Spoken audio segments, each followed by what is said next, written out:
Study IQ IAS, अब तैयारी हुई अफोर्डेबल। नमस्कार दोस्तों, भारत एक बड़ा कदम लेने जा रहा है। अब हम अपना जो हाइड्रोकार्बन का सोर्सेज है उसको डाइवर्सिफाई कर रहे हैं।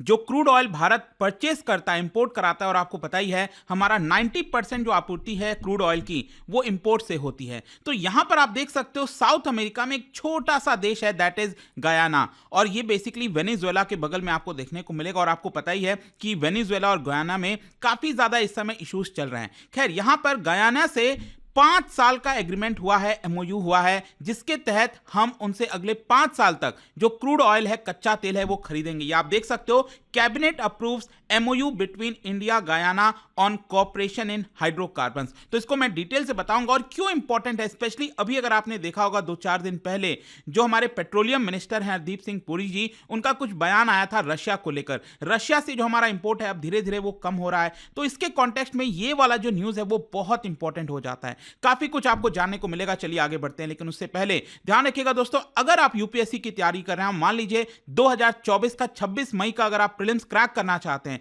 तो हमारा SIP प्लस का जो बैच है, जिसके अंदर पूरा जो रिवीजन है प्रीलिम्स के पर्सपेक्टिव से, जितने स्टैंडर्ड बुक्स हैं वो कवर की जाएंगी, टेस्ट सीरीज, तो आप को आसानी होगा वो प्रीलिम्स क्रैक करने में। तो इसको आप ज्वाइन कर सकते हैं। ये ऑलरेडी कल से क्लासेस स्टार्ट हो चुकी हैं by using the code Ankit live हमारे वेबसाइट ऐप पर जाकर, या फिर यहां पर मैं आपको ये भी बता दूं, अगर आप पूरी तैयारी करना चाहते हो, प्रीलिम्स, मेंस, इंटरव्यू सब कुछ, तो हमारा फाउंडेशन बैच कल से ही स्टार्ट हो रहा है। 8 जनवरी से हर रोज शाम को 6 बजे क्लासेस होंगी। और इसके साथ साथ अगर आप MCQs अटेम्प्ट करना चाहते हैं तो मेरे इंस्टा पेज पर जाइए, वहां पर स्टोरीज में जितने भी MCQs हैं उसको आप अटेम्प्ट कर पाएंगे।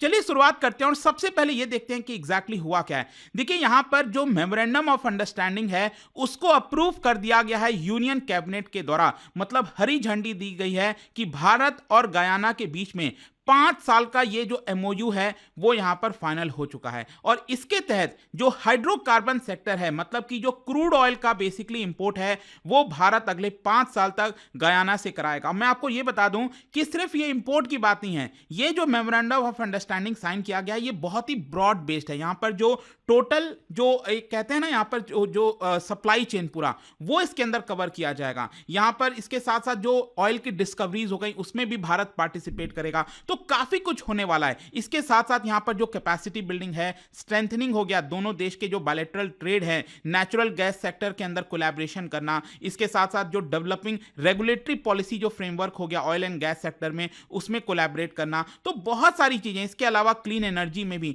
तो जो ये जो MOU है ये सिर्फ इंपोर्ट कराने को लेकर नहीं है, बट ये बहुत ही ज्यादा ब्रॉड बेस्ड है। और एक और इंपॉर्टेंट चीज याद रखिएगा, ये जो MOU है पिछले 2 साल से डिस्कशन में चल रहा था और ये अगले 5 साल के लिए, अभी के लिए क्या है, ये 5 साल के लिए लागू किया जाएगा। और हो सकता है कि 5 साल के बाद जो है यहां पर अगर दोनों देश एग्री करते हैं तो इसको फर्दर एक्सटेंड कर दिया जाएगा। अब क्वेश्चन यहां पर सबसे पहला यह है कि कैसे ये भारत को मदद करने वाला है। देखो, आपको पता ही है भारत दुनिया का 3rd लार्जेस्ट एनर्जी कंज्यूमर है। मतलब अमेरिका और चाइना के बाद आप देखोगे तो हम 3rd नंबर पर आते हैं। और ज्यादातर हमारा जो एनर्जी नीड है वो इंपोर्ट कराकर पूरा होता है। तो इसकी वजह से हमें यहां पर अपना जो सोर्स है ऑयल का उसको डाइवर्सिफाई करना चाहिए। हम एक देश या 2-4 देश के ऊपर डिपेंडेंट नहीं रह सकते। यहां पर कल के डेट में अगर कोई इश्यूज आता है, कोई प्रॉब्लम आती है, तो ऐसा ना हो कि भारत संकट में आ जाए। और स्पेशली अभी जो कॉन्टेक्स्ट है ये आपको समझना है। Recently petroleum minister Hardeep Singh Puri ji का बयान आया था, India diversifying sources not dependent on Russian crude. Basically क्या है ना कि अगर आप देखोगे जो हमारा डिस्काउंट होता था रशिया से जो भी हम इंपोर्ट करा रहे थे, क्योंकि रशिया यूक्रेन का वॉर स्टार्ट हुआ, आपको याद होगा, उस समय यहां पर रशिया ने एक तरह से रिक्वेस्ट किया भारत जो ऑयल है वो खरीदे। और क्योंकि भारत को अच्छे डिस्काउंट में वो ऑयल मिल रहा था तो बड़े स्तर पर रशिया से हमने ऑयल खरीदना स्टार्ट किया। एक समय ऐसा आ गया था कि भारत का जितना इंपोर्ट होता था उसका 40% अकेले हम रशिया से कराते थे। लेकिन धीरे धीरे अब आप देखिए यहां पर क्या है, ये घटते घटते 32% के आसपास आ गया है। और हो सकता है कि आगे आने वाले फ्यूचर में ये फर्दर घट के 25% तक आ जाए। और इसका कारण क्या है कि जो डिस्काउंट हमें रशियन ऑयल पर पहले मिला करता था अब ये नहीं मिल रहा। आप देख सकते हो रशिया का जो क्रूड ऑयल है इसका दाम पिछले 5-6 महीने से तेजी से बढ़ा है। जहां पहले हमें $60 के आसपास पर बैरल के आसपास जो हमें मिलता था क्रूड ऑयल, अब वो हमें यहां पर नहीं मिल पा रहा है। और इसी की वजह से यहां पर हमने भी यही चीज कहा कि अगर हमें वहां से डिस्काउंट नहीं मिलता है तो हम अपना जो सोर्स है उसको डाइवर्सिफाई करेंगे। और इसीलिए इस कॉन्टेक्स्ट में जो गयाना से हमने ये अप्रूव किया है, जो एमओयू अप्रूव किया है, ये बहुत ज्यादा इंपॉर्टेंट हो जाता है। और इसके अलावा जैसा कि मैं आपको ये भी बोल रहा था कि ये एमओयू काफी ब्रॉड बेस्ड है। जो भारत की कंपनीज हैं वो E&P सेक्टर में भी पार्टिसिपेट करेंगी। E&P का मतलब हो गया एक्सप्लोरेशन एंड प्रोडक्शन, मतलब गयाना में वहां पर और भी ज्यादा ऑयल के जो फील्ड्स हैं उसको एक्सप्लोर किया जाएगा। वहां अगर कोई भी ऑयल मिलता है तो उसमें भारत की भी हिस्सेदारी होगी। तो उस वाले सेक्टर में भी भारत पार्टिसिपेट करने वाला है। और अल्टीमेटली इससे क्या होगा कि हमारी जो कंपनीज हैं, भारत की कंपनीज हैं, उनको बेनिफिट होगा, उनको एक्सपीरियंस होगा कि हम भारत के जो हमारे ऑफशोर फील्ड्स हैं वहां से कैसे हम ज्यादा से ज्यादा ऑयल और जो ऑयल है उसको हम प्रोड्यूस कर सकते हैं, जिससे भारत का जो विजन है आत्मनिर्भर भारत बनने का वो पूरा हो सके। खैर, यहां पर एक और चीज आपको पता होना चाहिए, गयाना बहुत ही छोटा सा देश है, तो वहां पर ऑयल और गैस का सिचुएशन क्या है। बेसिकली अगर आप देखोगे 2015 में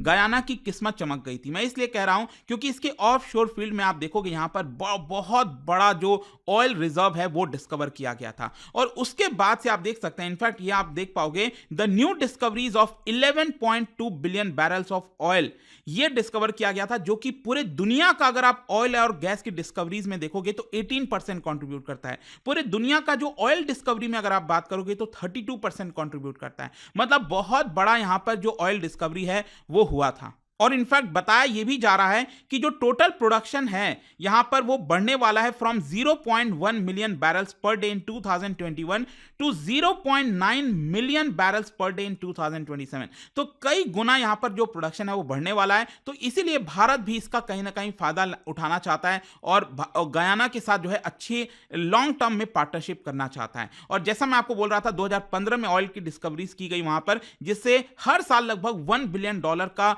एक तरह से रेवेन्यू होने लगा, प्रॉफिट होने लगा सरकार को। और ये सरकार जो गयाना को इंफ्रास्ट्रक्चर डेवलप करने में पूरा लगा रही है। लेकिन यहां पर एक और संकट हुआ है। बेसिकली उस रीजन में अगर आप देखोगे वेनेजुएला और गयाना का लैंड को लेकर काफी लंबे समय से डिस्प्यूट चल रहा है। और ये डिस्प्यूट क्या है, बेसिकली यहां पर अगर आप देखोगे गयाना ये है पूरा आपका, ठीक है, इतना पूरा एरिया है। लेकिन इसका 2/3 एरिया, मतलब ये वाला जो एरिया आप देख रहे हो ना, ये जो डार्क में है, ठीक है, ये वाला जो पूरा एरिया है, लगभग 2/3 एरिया ऑफ गयाना ये वेनेजुएला क्लेम करता है। और इस एरिया को बोला जाता है एसिक्विबो रीजन। और एसिक्विबो क्यों है? क्योंकि यहां से आप देखोगे एक रिवर पास हो रही है, एसिक्विबो रिवर, उसी के नाम से ये पूरा जो रीजन है वो इसके नाम से जाना जाता है। वेनेजुएला का कहना है कि ये जो पूरा लैंड है वो वेनेजुएला को डिपेंड करता है, मतलब बिलोंग करता है। और अगर ये लैंड इनके पास आ गया तो यहां पर जो ऑयल की डिस्कवरीज हुई हैं वो भी वेनेजुएला के पास चली जाएंगी। तो इसको लेकर ऑलरेडी वहां पर विवाद चल रहा है। और इसी को देखते हुए यूके ने, क्योंकि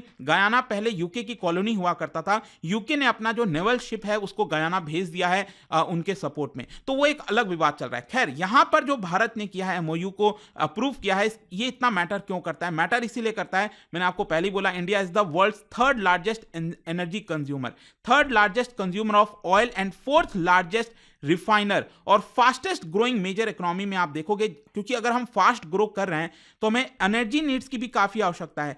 इंडिया की जो एनर्जी डिमांड है ये लगभग 3% पर एनम से ग्रो करेगी टिल 2040। अब आप कहोगे 3% तो बहुत ज्यादा नहीं हुआ। मैं आपको कंपैरिजन में बता देता हूं, जो ग्लोबल रेट है ग्रोथ का वो लगभग सिर्फ 1% के आसपास है। तो भारत अकेला 3% से ग्रो करेगा, जो कि पूरे दुनिया की जो ग्रोथ है उसको पुश करने वाला है। India is likely to account for 25 to 28% of global energy demand. मतलब कि 2020 से 40 में जितना भी ग्लोबल एनर्जी डिमांड होगा उसका अकेले 1/4 ये भारत से आएगा अकेले।